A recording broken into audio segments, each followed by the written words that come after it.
So, hey guys, for today's videos,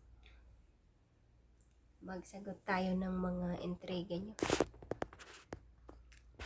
So, ang daming nagsasabi na pokpok raw ako, bayaran raw ako, kasi nga dahil sa mga content ko, ganon, nagtatrabaho daw ako sa beer house. Alam nyo, sana nga ganon lang kadali gawin yung mga binibintang nyo sa akin. Kasi, since na naging OFW ako, 21 pa lang ako noon, ang dami na talagang offer sa akin. Tinatanggihan ko lang.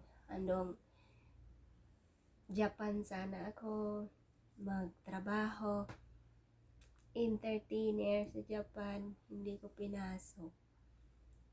Tapos, marami ding offers na binibili yung mga sexy pictures ko, mga private image.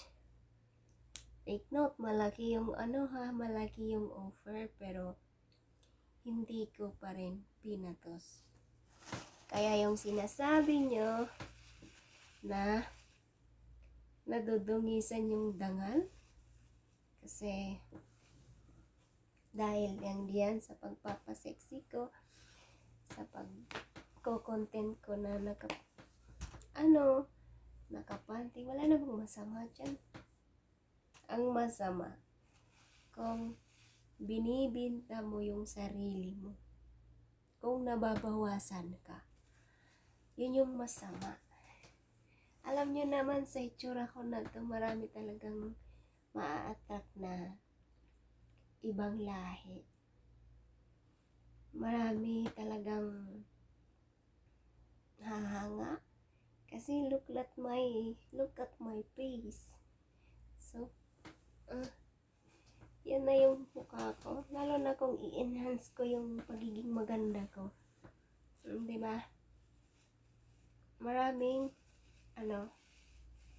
magkakagusto. Lalo na kung yung ilong ko ipatangos kapag ganun. Tapos yung chin ko. Tapos magpa-barber lips ako. Noo. Kaso nga lang, I'm contented for who I am. Wow, English.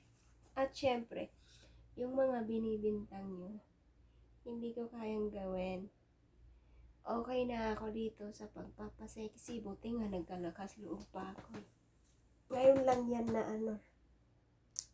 na broken ako. Diba? Natural pa yung ganda ko. What if paganda pa ako lalo? Kaya alam nyo, kahit anong bintang nyo dyan, wala na lang sa akin kasi hindi naman totoo. Kagaya sa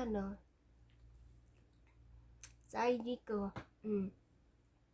may isang Arabo doon na